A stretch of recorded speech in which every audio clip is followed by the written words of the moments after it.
Tiga kata. Remaja Assalamualaikum warahmatullahi wabarakatuh. Waalaikumsalam warahmatullahi wabarakatuh. Bismillahirrahmanirrahim. Wassalatu wassalamu ala rasulillah sayyidina wa maulana Muhammad bin Abdillah. La hawla wa la quwwata illa billah wa ba'du. Wa qala Allahu ta'ala fil Qur'anil karim a'udzu billahi minasyaitonir rajim. Bismillahirrahmanirrahim. Yarfa'illahu alladhina amanu minkum walladhina utul ilma sallallahu alaihi wasallam. Masyaallah hadirin jamaah remaja yang mulia dimuliakan Allah Subhanahu wa taala. Bil khusus sama-sama kita hormati sahabat baik guru kita Muhammad Mustafa Arifin. Mudah-mudahan Allah berikan sehat afiat dan umur di dalam keluar kota. Mudah-mudahan Allah berikan keselamatan untuk hingga sampai ke kampung halaman, dan juga para abang-abang di antaranya ada Bang Khairah dan juga Bang Ustaz Wahyu. Mudah-mudahan kita semua tetap ke dalam istiqomah. Allah maafkan segala kehilafan, dan mudah-mudahan Allah nantikan kita dalam keadaan husnul khatimah. Amin ya Allah ya Rabbal alamin. Bismillahirrahmanirrahim. Al-Fatihah lana wa sallallahu ala al-ajilat wa yahfazuna nafita wa syaitan wa nafsin ma'in. Al-Fatihah hadratin Nabi Mustafa Muhammad Rasulullah sallallahu alaihi wasallam wa ashabihi wa azwajihi wa dhurriyyatihi wa dhurriyyatihi wa ila hadratin sahabati Rasulullah sallallahu alaihi wasallam wa syaitan suzul ta'aliyun bisijun al-khatar wa zurna min Rasulullah sallallahu alaihi wasallam wa hadratin masyayikh al-qadar wa masyayikh al-sabaniya khususan pertemuan berbagai bagi soal sedih hal biaya dan sosial ila arwah semua masalah ila arwah semua pada kitab Asy-Sya'rani wa usulihim wa furu'ihim wa ila arwah susun masyayikh wa masyayikhina wa ila arwah susun apat menjaza masalah wa usulihim musulimu ala dinamik sana yang dimaksud wa usulihim wa furu'ihim wa ila arwah susun sahibul khususan sahibul qaryah min la ilaha illallah wa وبشرة رسول الله صلى الله عليه وسلم. الفاتحة. الحمد لله رب العالمين الرحمن الرحيم مالك يوم الدين إياك نعبد وإياك نستعين اهدنا الصراط المستقيم صراط الذين أنعمت عليهم غير المغضوب عليهم ولا الضالين آمين. بسم الله الرحمن الرحيم. وقال المؤلف رحمكم الله ونفعني ونفعنا بعلوم آمين يا الله يا رب العالمين. قال رب اشرح لي صدري ويسر لي أمري واجعل وزيرا من أهلي. بسم الله الرحمن الرحيم. يا علي ويا علي tamanna Jibril alaihi salatu wassalam, mengharap malaikat Jibril ayyakuna min bani Adam lisanul khisali, yang ada pada manusia kan 7 hal. As-shalawatil khamsi, yang pertama sholat 5 waktu ma'al imami serta imam. Wa mujalasatil ulama, dan duduk bersama para ulama. Wa iyadatil maridi, dan menjenguk orang yang sakit. Wa tasnyil janazati, dan mengantarkan para jenazah, mengantarkan jenazah. Wasaqil ma'i, dan memberi wasaqil ma'i, dan memberikan air. Wasalhi bainal isnaini, dan mendamaikan antara 2 orang yang berselisih. Wa ikramil jarri wal yatim, dan memuliakan tetangga dan anak yatim. Fahris ala dzalika, maka kudu suka kamu akan itu semua. Hadirin jamaah, para remaja yang mulia dimuliakan Allah Subhanahu wa taala. Setelah kemarin kita bahas wasiat Al-Mustafa kepada Imam Ali tentang sholat tepat pada waktunya, itu menjadi pokok dari segala ibadah. Ini kita masuk pembahasan wasiat Al-Mustafa kepada Imam Ali. Ya Ali wa Ali, tamanna Jibril alaihi salatu wassalam ayyakuna min bani Adam li sab'i khisalin. Wahai Ali, Jibril pengen banget yang ada pada manusia 7 perkara. Apa sih yang malaikat Jibril pengenin yang ada sama kita sebagai manusia? Yang pertama, as-shalawatil khamsi ma'al imam, yaitu sholat 5 waktu bersama imam. Artinya apa? Sholat berjamaah. Artinya sholat tepat pada waktu. Inna sholata kanat 'alal mu'minina kitaban mawquta. Dalam surah An-Nisa Allah firmankan tuh, sesungguhnya Allah telah tetapkan waktu-waktu sholat bagi orang yang beriman. Maka Jibril pengen banget yang ada pada manusia 7 hal. Salah satunya sholat bersama imam, itu sholat berjamaah. Kemarin kan kita udah bahas sholat berjamaah fadilahnya begitu besar. Bahkan kan kata baginda Rasul sallallahu alaihi wasallam, alladzi yasma'una al-ajad wal iqamah wa la yahduruna al-jamaah. Salimal yahuda wan nasara wa la tusallimul yahuda ummati. Qila man ya Rasul? Alladzina yasma'una al-adhan wal iqamah wa la yahduruna al-jamaah. Selamat orang-orang Yahudi dan Nasrani, dan tidaklah selamat orang Yahudi di antara umatku. Siapa dia ya Rasulullah? Alladzina yasma'una al-adhan wal iqamah wa la yahduruna al-jamaah. Orang yang Allah berikan kesempatan untuk mendengar azan dan qomat, tapi dia tidak hadir untuk berjamaah. Padahal amalan ini yang pengen banget malaikat Jibril pengenin, sholat bersama imam. Ini kan kita agak baru azan, tanah baru azan, masih itu rahmat baru tanah rokaat pertama, ntar rokaat kedua dan selanjutnya udah kelar. Lalu ngapain aja tadi? Ya Allah. Ya, kalau bisa kita datang 5 menit sebelum azan. Ngapain kayak di situ? Dikiran suara lah kalau dikiran. Dikirannya sampai mobil aja ya. Ya Allah. Masya Allah.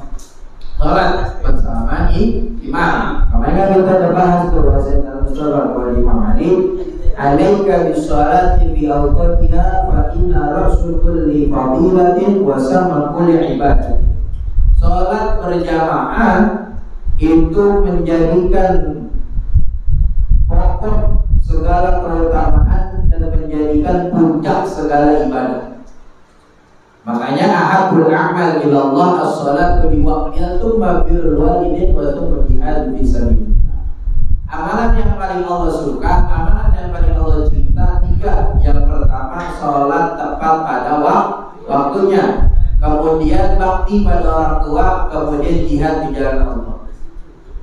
Bakti kita insya Allah bakti, sholat tepat pada waktunya, jangan ditinggal. Allahu Akbar, Allahu Akbar, alhamdulillah azan, jalan ke masjid. Ya Allah, Allahu Akbar, alhamdulillah udah azan gak kerasa ya. Betul nonton TV aja. Kalau udah azan asal ya alhamdulillah udah azan. Ya Allah belum sholat Jumat. Lalu ngapain aja tadi? Ya Allah. Oh, sholat tepat pada waktu. Kan kata ulama, man lam yuhafiz alaihi lahu nurun wala burhanan wala najatan yaumal qiyamah. Kata Nabi, orang yang enggak menjaga sholatnya 5 waktu, dia enggak akan dapat pertolongan, petunjuk, cahaya. Justru nanti dia akan datang pada hari kiamat bersama Qarun dan Fir'aun laknatullah alaih. Orang kalau enggak sholat 5 waktu, maka dia nanti hari kiamat datangnya bersama Qarun dan Fir'aun laknatullah. Maka kata Nabi kan man taraka sholata muta'ammidan faqad kafara jiharan. Siapa orang yang meninggalkan sholat disengaja padahal dia tahu waktu sholat, dia dengar azan, padahal dia dengar qomat, tapi dientar-entar sampai melalaikan sehingga meninggalkan sholat dengan disengaja, faqad kafara jiharan, maka sungguh orang tersebut telah kafir yang nyata. Kalau kita enggak sholat. Nah ini amalan yang dipengenin sama malaikat Jibril. As-sholatu as-sholawatul khams, yaitu sholat 5 waktu ma'al imam serta imam, artinya berjamaah. Wa mujalasatil ulama, dan duduk bersama ulama. Ini kayak kita nih, duduk sama ulama. Bukan saya, bukan. Terus saya duduk sama saya lagi, enggak. Tapi duduknya kita membahas kitab Salafun Sholeh, sama halnya kita duduk bersama ulama. Itu amalan yang paling banget malaikat Jibril pengen ini, duduk bersama ulama. Kenapa? Ittabi'ul ulama fa innahum sirajud dunya wa masabih ba'ul akhirah. Ikutin ulama, karena sesungguhnya ulama itu lentera kita di dunia menjadi lampu nanti di akhirat. Makanya Tuan Syekh Al-Imam Dzulkarnain ketika itu kata beliau, memuliakan guru itu lebih utama. Maka bukan kita nggak boleh bakti sama orang tua, artinya bakti sama orang tua sama guru itu harus dijalani. Artinya apa? Ketika itu orang tua kita nurunin kita minas sama ilal ar, kata Dzulkarnain. Orang tua kita nurunin kita dari langit ke bumi, sedangkan guru kita ngangkat kita dari bumi ke langit. Maka yang paling utama ketika antara orang tua sama guru yang memanggil, usahakan guru, tapi izin sama orang tua. Jangan guru manggil orang tua nggak tahu, akhirnya orang tua nyari. Orang tua tahu, guru terlaksana. Jadi etika orang tua tidak ditinggal.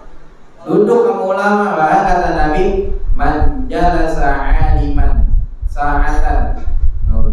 Apa namanya, siapa orang yang duduk bersama orang alim walaupun sesaat, terus dia wa akala ma'hu luqmatain, kemudian dia makan bersama orang alim walaupun 2 suap, wa sami'a minhu kalimatain, kemudian dia mendengarkan nasihat orang alim walaupun 2 kalimat, wa masa ma'hu khutwatain, dan dia berjalan bersama orang alim 2 langkah, atahullahu lahu jannatain, maka Allah berikan kepadanya 2 kali lipat surga.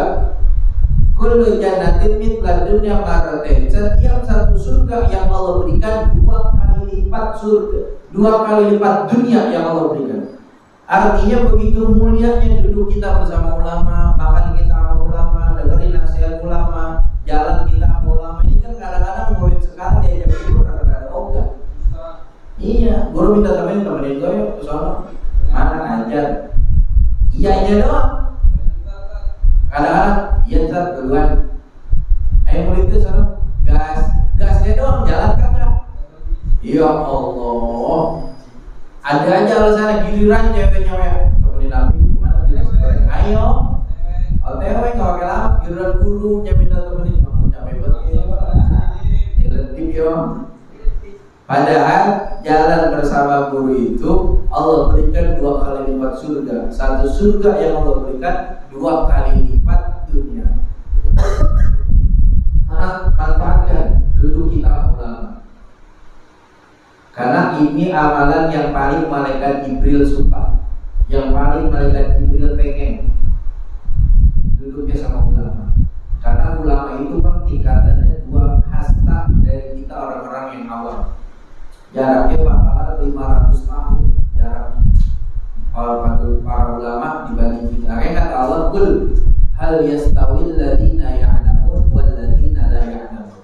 Katakan oleh Muhammad, apa sama orang yang berilmu sama orang yang tidak berilmu? Enggak sama antara orang alim sama orang yang enggak alim. Enggak akan pernah sama selama-lamanya antara orang yang alim sama orang yang enggak alim. Makanya kalau diajak baik, diajak maulid, diajak ngaji, jangan ragu-ragu berangkat, karena di situ duduknya kita bersama para ulama.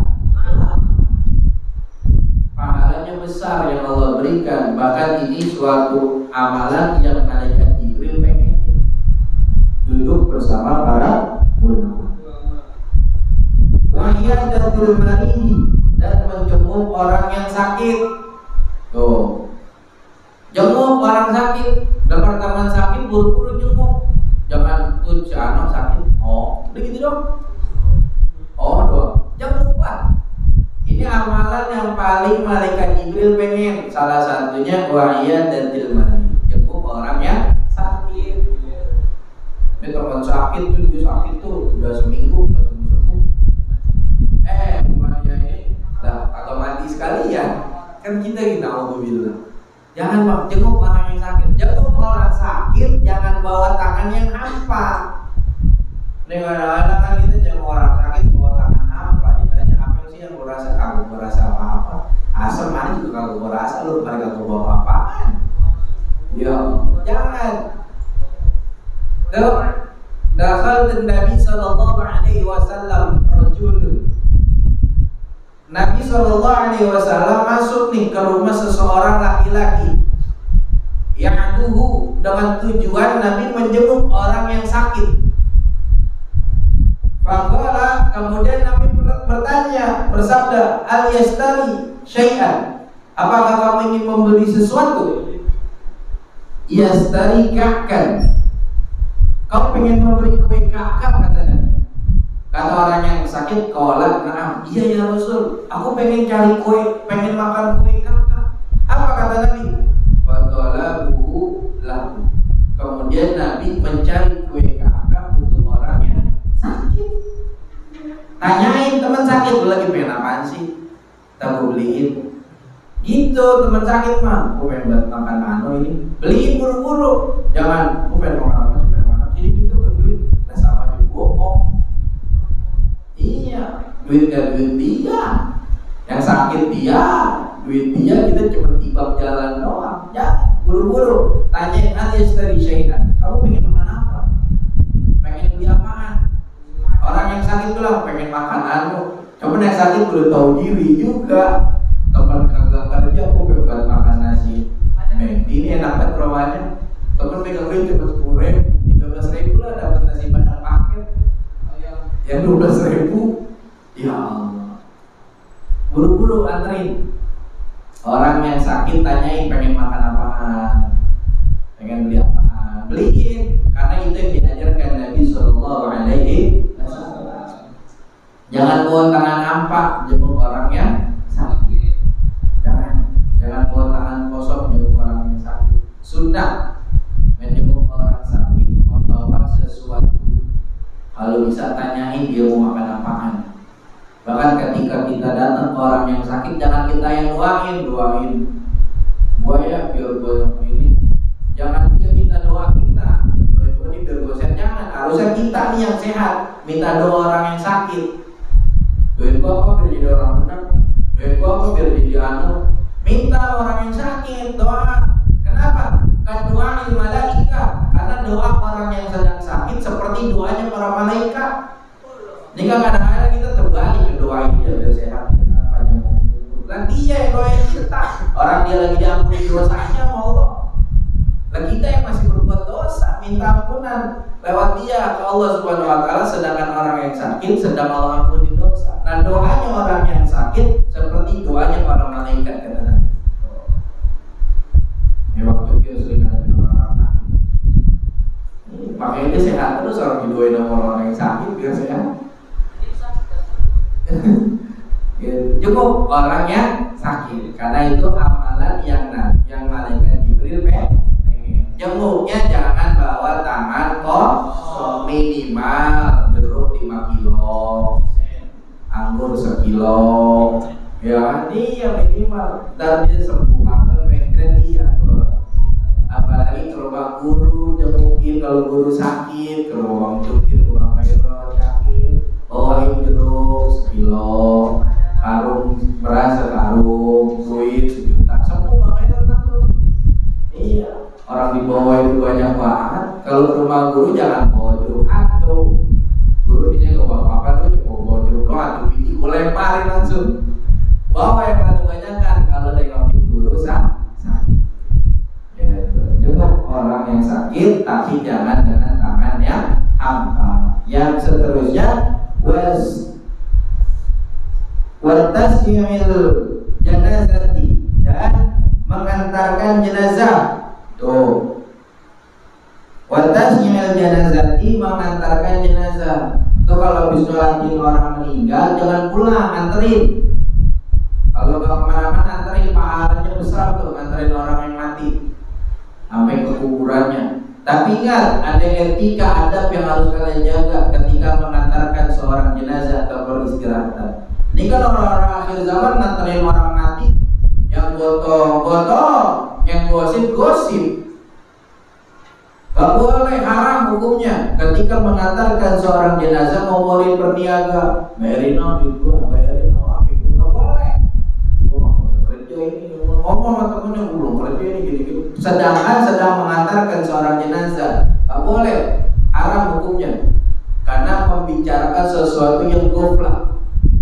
Ketika mengantarkan seorang jenazah, sibukkan hati dan pikiran. Hati kita berzikir, pikiran kita memikir, kapan gua ada di kurubatan, kapan gua mati, kapan gua disolati, kapan gua dikubur. Itu harusnya begitu kalau nganterin jenazah. Jaga etika, jaga adab.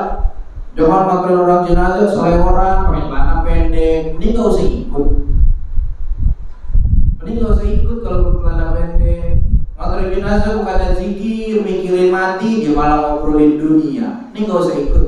Kenapa? Karena merusak konsentrasinya si ahli mayit. Yang sedangkan lagi mau dibawa dulu kan malaikat udah datang duluan di situ. Ya, zikiran buat jaga etikanya. Kalau ketika mengantarkan seorang jenazah, kalau lagi kotor, lagi kotor, jangan terlalu gelutan, biasa aja. Jaga adab-adab etika yang harus kita jaga.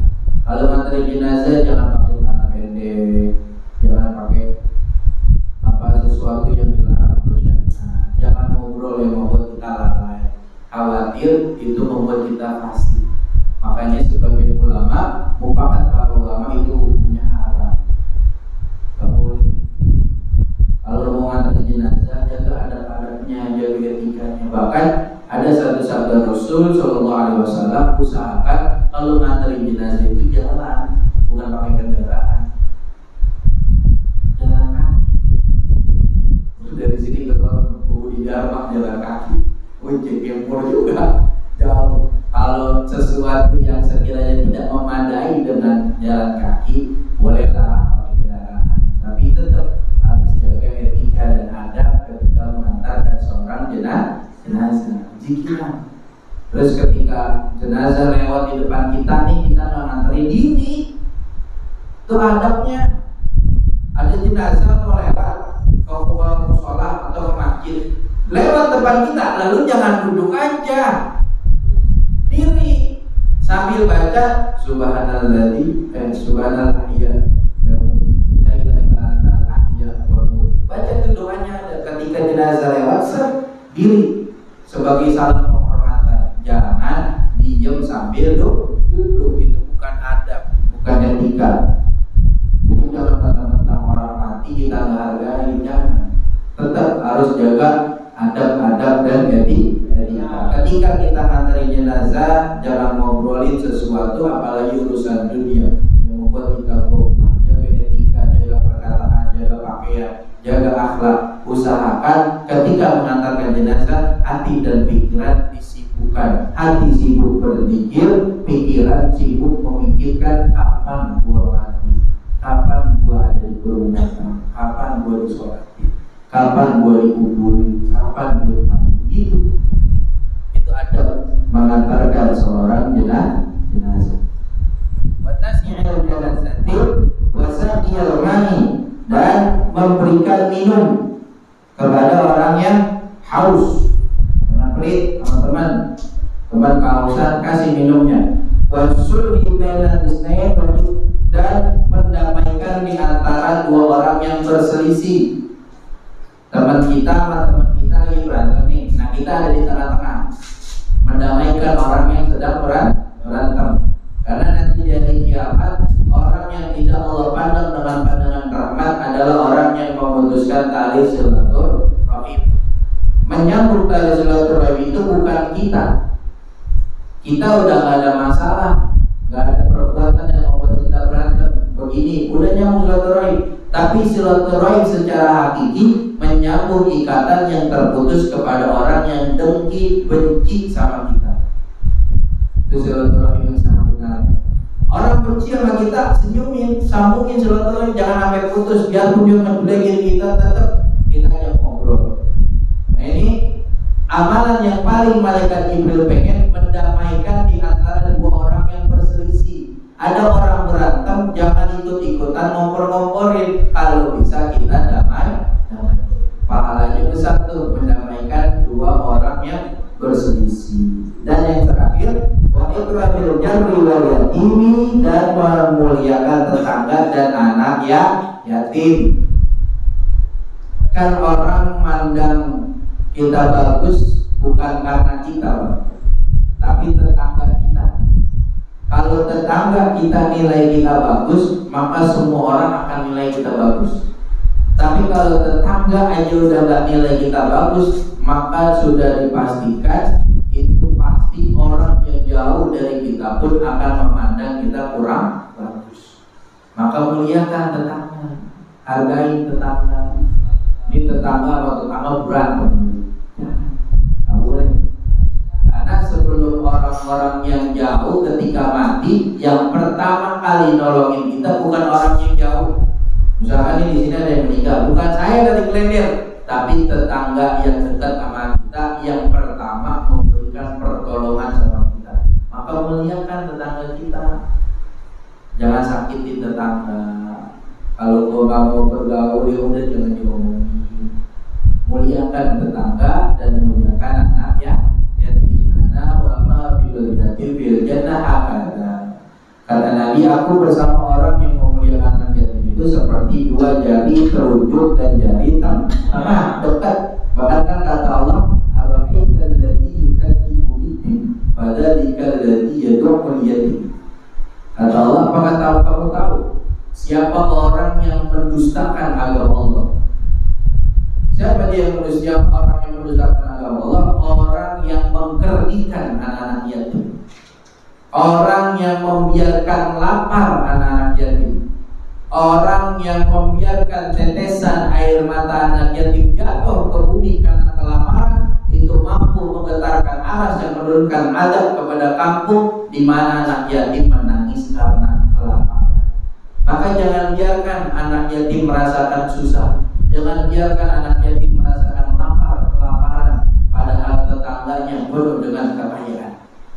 Jangan lihat kiri kanan kita, tetangga kita udah makan atau belum. Yang anak-anak selipir aja. Waduh, enak banget ini masak jengkol. Ya kan tetangganya kagak dibahas. Makruh tuh makanan dimakan. Karena menggoda aromanya kepada tetangga. Kalau bisa makan keluar aromanya, tetangganya nyium, kasih semangkok mah kadang-kadang kasih tetangga kita sebagai tanda memuliakan tetangga. Bagus buruknya kita tergantung nilai tetangga kita. Dan muliakan anak. Jangan sampai kita menjadi orang yang mengkerdilkan anak yatim. Anak yatim gak pakai ngedoain, angkat tangan, udah ngasih duit dia bahagia senyum, itu aras sudah bergetar, akan Allah berikan rahmat kepada orang yang menggembirakan hati anak yatim. Gimana kalau anak yatim itu mengangkat tangan mendoakan kita, itu insyaallah pasti diijabah. Kadoain Nabi di ummati, seperti doanya Nabi kepada umatnya. Itulah amalan yang malaikat Jibril pengen yang ada pada manusia. Yang pertama sholat bersama imam, yang kedua duduk bersama ulama, yang ketiga apa? Jenguk orang sakit, yang keempat nganterin jenazah, yang kelima memberi air, yang keenam apa itu? Damaiin orang yang berselisih, yang ketujuh memuliakan tetangga dan anak yatim. Harus ada dalika. Maka kamu kudu bisa, kudu pengen jadi yang bisa kita jalani atas itu semua. Fahrus ala dzalika. Wallahu a'lam bishawab. Rabbi zidna ilman nafi'a. Ya aliyu sholli bil lail walau ka'ala bisyatin. Rabbi zidna ilman nafi'a. Mudah-mudahan sedikit bermanfaat buat kita dan kita bisa mengamalkan dalam hidup dan kehidupan kita, dan mudah-mudahan Allah berikan keberkahan dalam hidup dan kehidupan kita. Bijahi Nabi Al-Fatihah. Bismillahirrahmanirrahim. Alhamdulillahirabbil alamin. Arrahmanirrahim. Maliki yaumiddin. Iyyaka na'budu wa iyyaka nasta'in. Ihdinas siratal mustaqim. Siratal ladzina an'amta 'alaihim ghairil maghdubi 'alaihim waladdallin. Sebelumnya saya mengucapkan terima kasih banyak sudah ikut serta meramaikan, memeriahkan peringatan Maulid Nabi SAW di tempat saya. Mohon maaf banyak kesilapan dan kekurangannya, baik dari jamuan, tempat, sambutan dan lain-lainnya, atau ada sambutan yang kurang beretika dan berakhlak dari kami. Kami segenap pemuda Majelis Perkumpulan Remaja Taqwa kiranya mohon pintu maaf yang seluas-luasnya. Ilaika ibadallah wa rasulullah sallallahu alaihi wasallam. Bismillahirrahmanirrahim. Alhamdulillahirabbil hamdan syakirin hamdan na'imin hamdaka fi wasila. Ya rabbana lakal hamdu kama yanbaghi li jalali wajhika wa sultani. Allahumma shalli ala sayyidina Muhammadin min al-awwal wal akhir wa taqina bi jami'il hajat wa turabbiluna bi jami'is sayyidat. Betul kata tidak ada darajat wa tukallimuna bi asraril min khairat fil hayati wa ba'da nas'aluka ilman nafi'a wa rizqan thayyiban wa 'amalan mutaqabbalan. Allahumma ighfir lana dhunubana wal walidina warhamna kama rabbayana shaghira. Rabbana ya Allah atina fid dunya hasanah wa fil akhirati hasanah wa qina adzabannar. Sallallahu alaihi wasallam. Walhamdulillahi rabbil alamin.